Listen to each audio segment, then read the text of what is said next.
Whoa, I just did an update on this colony. Now it's time for this colony. Yep, today we're taking a look at the harpegnathos venators ant colony right here. And yeah, this is just what I want to show you pretty much. Just want to do an update just to show this.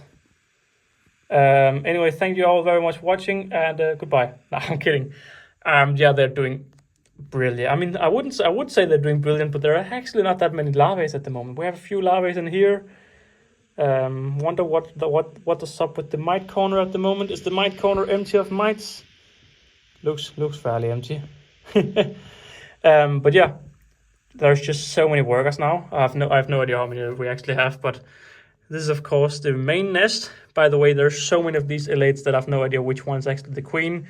There's more queens than workers by a mile. Like we have a queen, a queen, a queen, a queen, another queen, another queen. Definitely some more queens in here. There's just so many queens. I'm quite sure we have eggs under all of these, but I can't really see them. And I know they're down here because that's where they were before they moved all of this on top. So I'm hoping they're taking care of the eggs. Either way, then if not, we're going to have a little bit of a break with the growing of the colony. But over here in the secondary nest, we do also have a few workers. Hang on, how many queens do we have here? We have one queen here. Another queen here, it seems. Are you just a big worker? Probably queens as well. Yeah, these are queens. Yeah, it's just a very strange colony. There are so many queens. But this here is the setup. 2 aesthetic ants, white tongue nests, and medium aesthetic ants outward, I believe. And if you want a discount code for aesthetic ants, there'll be one down in the description. All of this and the colony is, of course, from aesthetic ants. I am using a liquid antimatter liquid feeder out here to give them some water, which they are ignoring. And I'm trying to also give them some watermelon today. But pretty much they haven't touched it. Which is fine. What I tend to do is I tend to just give them a bunch of crickets. I give them like 3 every 2 or 3 days. Then I just put whatever in there. I just put whatever is alive in there, and they just go out and eat it. As you can see, it's actually quite. I'm very surprised for how quick they actually eat things, because you can't really see any protein inside.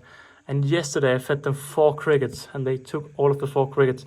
The nun-queens look so strange because they're so much smaller and there are so few of them. That's right here is a nun-queen. But it's a lovely species. It's definitely one of the most rewarding species still, just because. What in the world are you doing, girl? You can't just break off a wing like that. Hang on. Hang a minute. Wait a minute. What is going on right here? That's a very strange. It looks very strange. Also because the queen here is just standing still. Just kind of letting things play out. That's very strange. But yeah, it's one of my favorite ant species to keep. It's quite a basic setup. I don't really. This outwell here is not too good at recording inside, and I've faced the open wide. This is the open part, and you can't really see it, so I only watch from this. So it's not too easy to see in here because there's the white on the lid, and all of this would be better have faced this way out.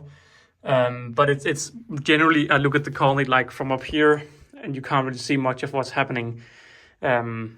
Compared to when you're standing here looking at some of the other setups, you can get a little bit of like feeding area glimpse. But I really enjoy watching them just because they also like follow when you do like this. They often follow your fingers around. They can see this worker here. Oh, you can't see it. They quickly they start watching you, which is just, yeah, it's really cool. And with all of these babies in here, it's just a really nice colony to keep. Let me just get right there thumbnail picture. So yeah, I mean, I would recommend this to anyone who's thinking of getting like a bowline queen. We have Bessie. She's actually reacting quite nicely towards the watermelon, whereas the venators are not. Funnily enough, all of the critters in here, because Bessie is not hunting so much, all of the different crickets who's lived in here have also been overeating. Nothing in here. I think the venators just take everything down really quickly. We don't have anything in the outworld. No. Well, either way, we do have quite a few beetles that are actually living in the outworld that they take down sometimes. But yeah, that's been a little update on my harpegnathos venators. Whatever you want to see, guys, let me know and I'll see if I can figure it out. That's a very interesting setup we have over there to record a time-lapse. Either way, thank you all very much for watching this video, and goodbye. Bye!